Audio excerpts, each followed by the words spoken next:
कभी सोचा था कि 25 से 30 साल की उम्र में दिल का दौरा पड़ सकता है। जहां पहले ये बीमारी 60 साल की उम्र में आती थी, अब यह बीमारी 30 से 40 साल की उम्र में क्यों आ रही है? ये सिर्फ चौंकाने वाली बात नहीं, एक चेतावनी है हम सब के लिए। दोस्तों, आज हम इस वीडियो के माध्यम से समझेंगे कि 25 से 40 वर्ष के युवाओं में हार्ट अटैक अचानक क्यों आने लग गए। पहले हम समझते हैं हार्ट अटैक क्या होता है।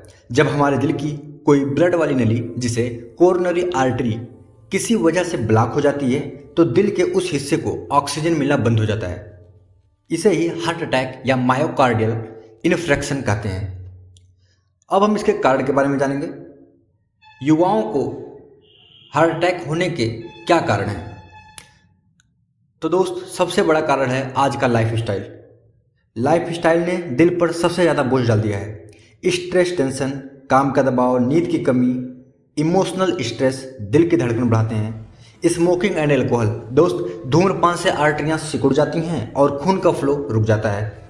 जंक फूड और व्यायाम न करना, अनहेल्दी फैट से कोलेस्ट्रॉल बढ़ता ही है और आर्टरी में प्लाक जमा हो जाता है। प्लाक का मतलब है दोस्त, आर्टरी में कचरा इकट्ठा हो जाता है। ओबेसिटी एंड डायबिटीज, आज हर तीसरा युवा ओवरवेट है, ये भी एक रिस्क फैक्टर है।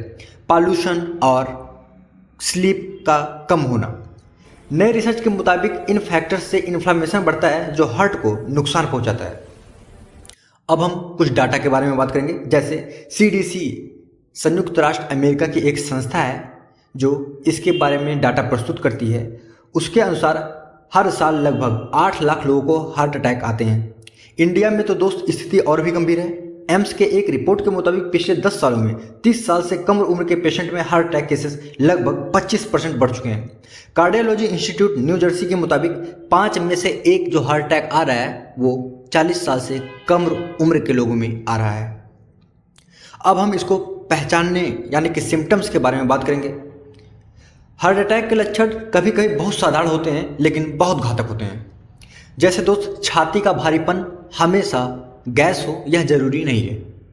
बाएं हाथ, जबड़े, गर्दन या पीठ में दर्द, अचानक पसीना आ जाना, चक्कर आना, उल्टी का मन होना, सांस फूलना, थकान महसूस होना, और ये लक्षण अगर कुछ मिनट तक अस्थायी रह जाएं तो इसे इग्नोर मत कीजिए। इसे मेडिकल इमरजेंसी मानकर किसी अच्छे अस्पताल में दिखाइए। क्या करें अगर हार्ट अटैक आ जाए तो? सबसे पहली गलती जो लोग करते हैं, घबरा जाते हैं और घर पर रुक जाते हैं। घबराना नहीं है, आपको सबसे पहले एम्बुलेंस को कॉल करना है। अगर एम्बुलेंस आने में लेट हो रही है तो पेशेंट को किसी ऐसी जगह पर लेटाएं जहां उसे प्रचुर मात्रा में ऑक्सीजन मिल सके। एक दूसरा काम दोस्तों, हमारे घरों में 2 टैबलेट्स होना बहुत आवश्यक है। पहले टैबलेट जिसका नाम है एस्प्रिन, दूसरी टैबलेट जिसका नाम है नाइट्रोग्लिसरीन। दोस्तों, एस्प्रिन हमारे शरीर में खून को पतला कर देता है, जिससे अगर कहीं प्लाक जम गया हो तो खून पतला हो करके ऑर्गन्स में पहुंच जाए और ऑक्सीजन की कमी को पूरा कर दे। दूसरा दोस्त है नाइट्रोग्लिसरीन। नाइट्रोग्लिसरीन एंजाइना में दिया जाता है दोस्त, बहुत ही अच्छी दवा है और लाभकारी दवा है। ये दोनों दवाइयाँ हर घर में होना बहुत ज़रूरी है। हॉस्पिटल में एंजियोप्लास्टी या क्लॉट डिसॉल्विंग ट्रीटमेंट से जान बचाया जा सकता है।